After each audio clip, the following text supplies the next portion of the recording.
So where'd you go after Lincoln? Mexico. Until I realized nobody was looking for me. I ended up taking a job at the Rurales. The Mexican Rurales? I was hired to help them track down the cowboys. The most vicious outlaw gang in Cochise County?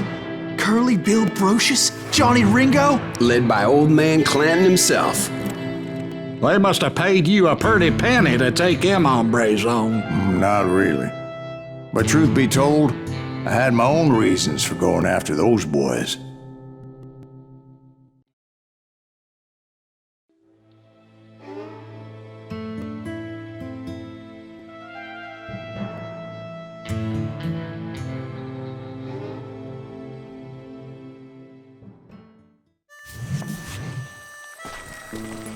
So was the bastard you were after now riding with the cowboys?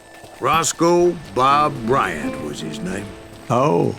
But no, this time it was a different bastard I was after. The aforementioned Mr. Ringo. And yes, he was working for old man Clanton.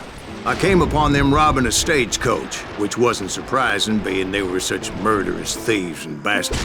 The bandits wore red scarves, so I knew they worked for the old man. Over there! I did my best to help those poor passengers.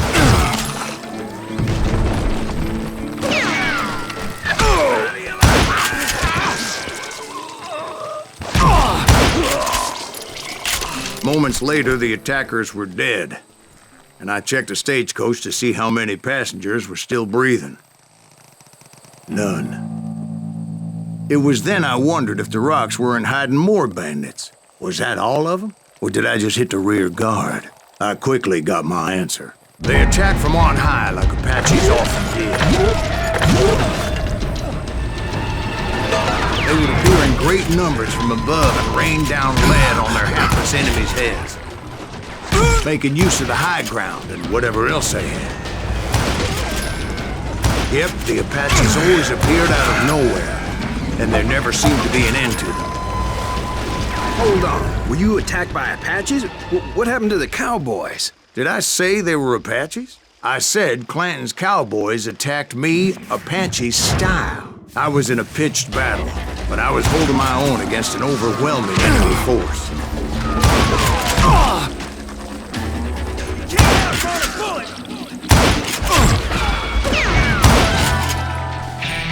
See, at the time, I was still pretty green and would often blunder into regrettable situations.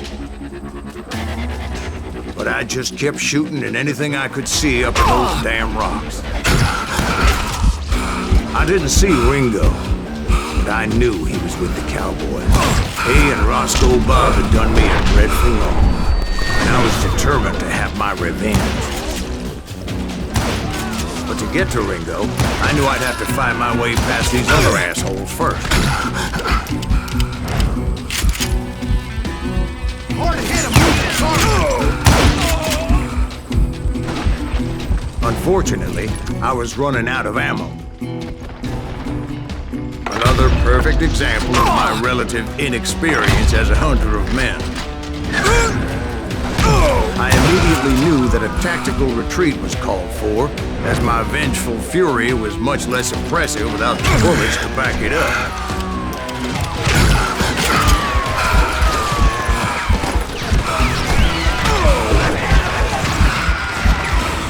Finally, they managed to corner me. Trapped as I was, the odds of my survival seemed pretty slim.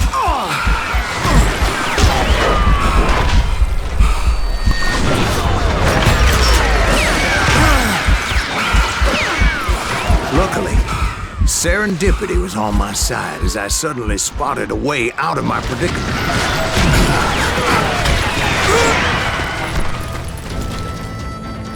Stand and fight, you coward! I ran ahead as if the devil himself was after me. Bullets were whizzing by my ears, but I wasn't about to roll over and die. I just kept running like there was no tomorrow. Because there wouldn't be if Clanton and his men caught up with me. As I was scurrying around those caves, I thought, what was I thinking? going up against a gang like this.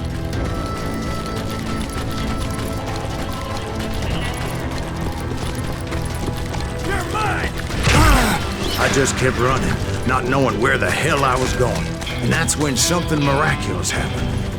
Like manna from heaven, I found the desiccated remains of what looked like an Apache warrior.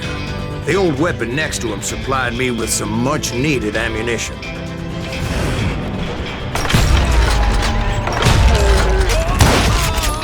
Bat Masterson once told me it was more important to be lucky than good, and he would know.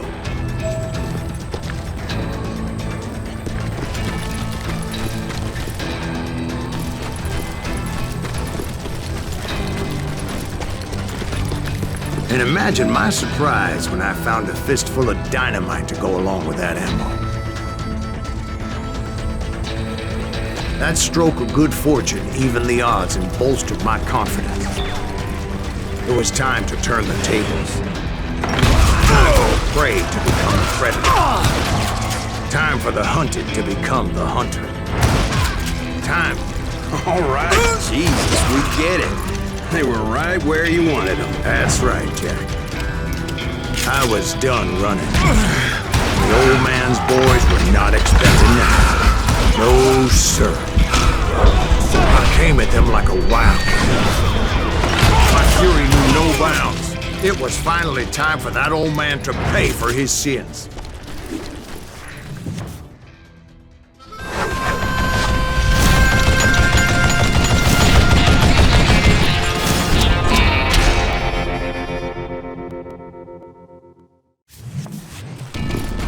I yelled out at the top of my lungs, "Clanton, I'm coming for you!" A little stealth might have made more sense, to be perfectly honest. Because that old fool had a Gatling gun and enough bullets to last him till Kingdom Come. But I knew I could not let that deter me. Not if I was to find and kill Ringo. I needed to get that old man off that gun.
Tell you that was the longest uphill climb of my entire damn life. Well, one of the longest.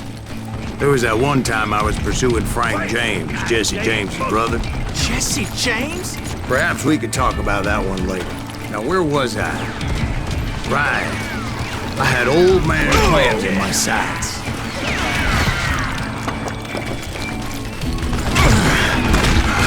Most everyone thought it was the Ruales who had come up against him in Guadalupe Canyon, but it was just me.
cowboys made it out of there alive, and told Ike and Billy Clanton that it wasn't a Mexican who took their father's life that day. They just assumed it was one of the Earps, and that little misunderstanding eventually led to that legendary gunfight at the OK Corral.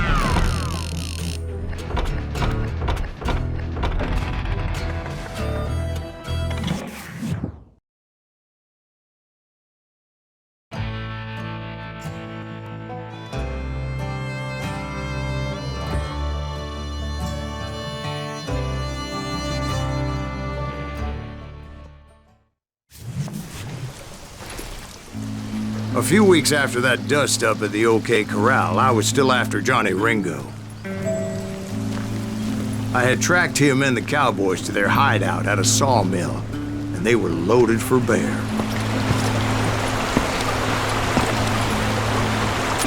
So what exactly did Johnny Ringo do to piss you off? Well, him and that other bastard. Roscoe Bob Bryant? Yep.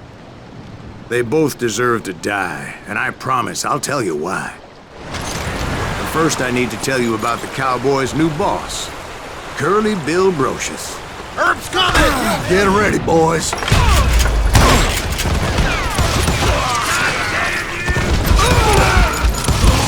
Curly Bill took charge of the Cowboys upon the old man's demise, and after that gunfight at the OK Corral, the Clantons wanted revenge.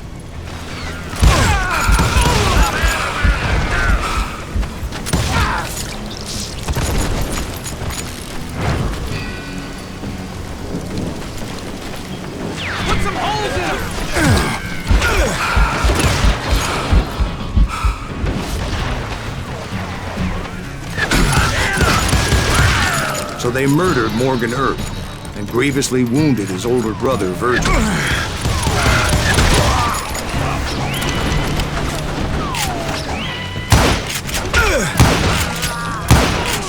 Wyatt and Doc went on what became known as the Vendetta Ride, hunting those outlaws down. So when I showed up, that's what they thought I was.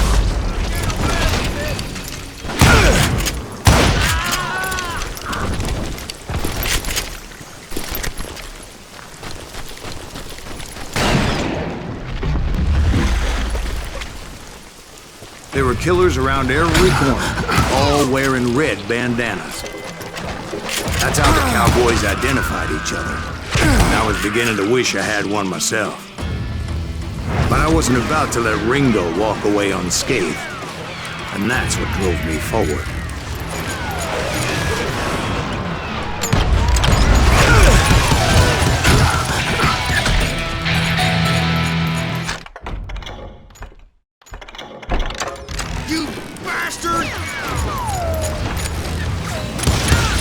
They say that Ringo was infernally fast.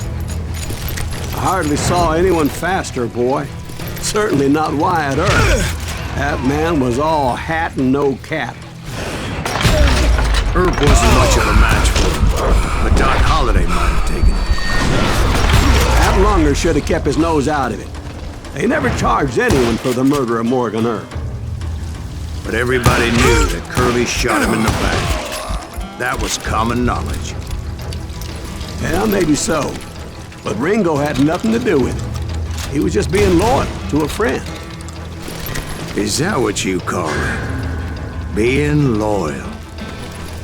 Well, to get to that loyal friend, I had to pass by some buzzsaws as big as a man.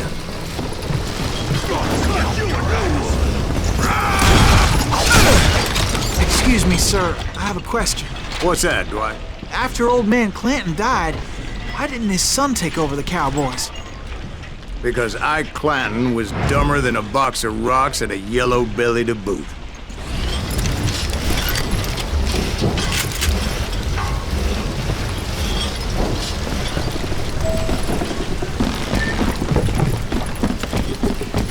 Now, where was I? Taking down the entire cowboy gang single-handed. Indeed I was, Jack.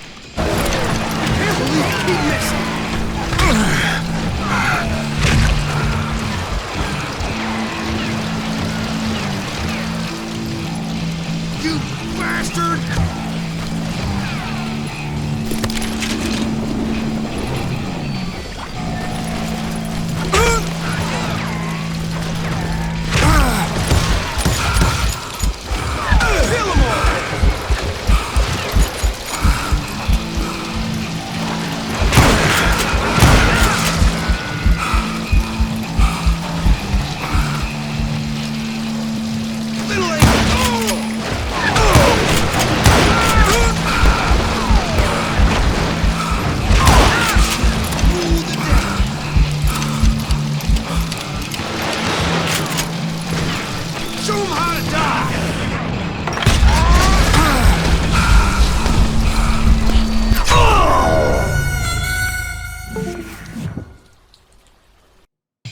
invincible.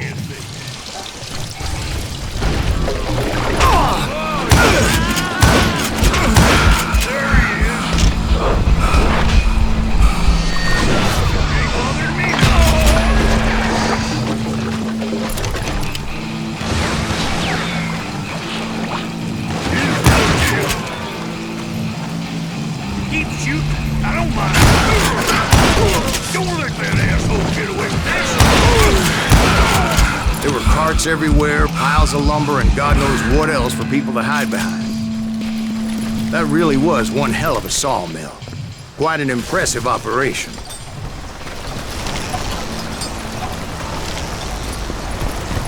And where was Curly Bill? Did you see him? I'm about to get to that, Ben. Patience. I'm painting a picture here. There was this beautiful waterfall and a crystal clear stream that led to a verdant valley that was truly... Consider your picture painted. What happened next? Well, finally the bastards that were still alive made a last stand.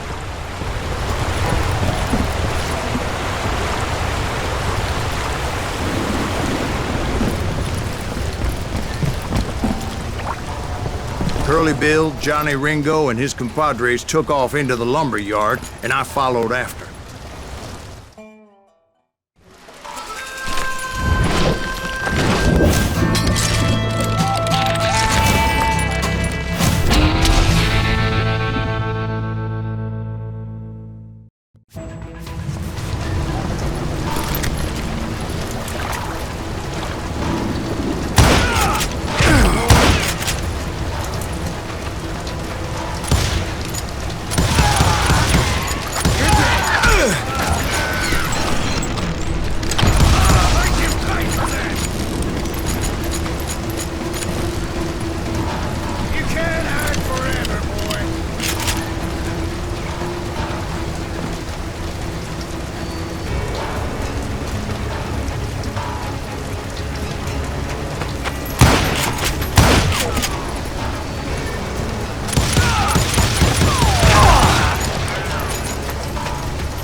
Brocious gave me no choice but to take his life. But Ringo was nowhere to be found. I knew you didn't kill Ringo, because he was found dead in a different location altogether. To this day, his killer is still unknown. Indeed. Took me a few months before I finally tracked his ass to West Turkey Creek Canyon.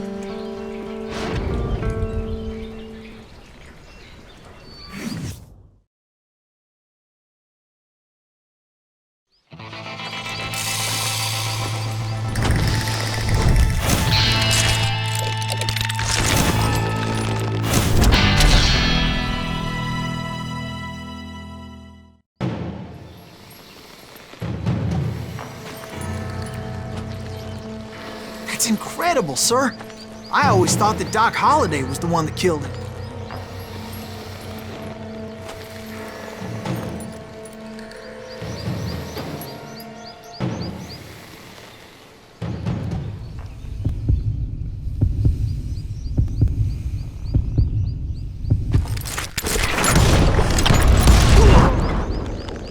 Sorry I had to ruin the legend for you, boy. But the legend ain't always true. Doc Holliday had nothing to do with the death of Johnny Ringo.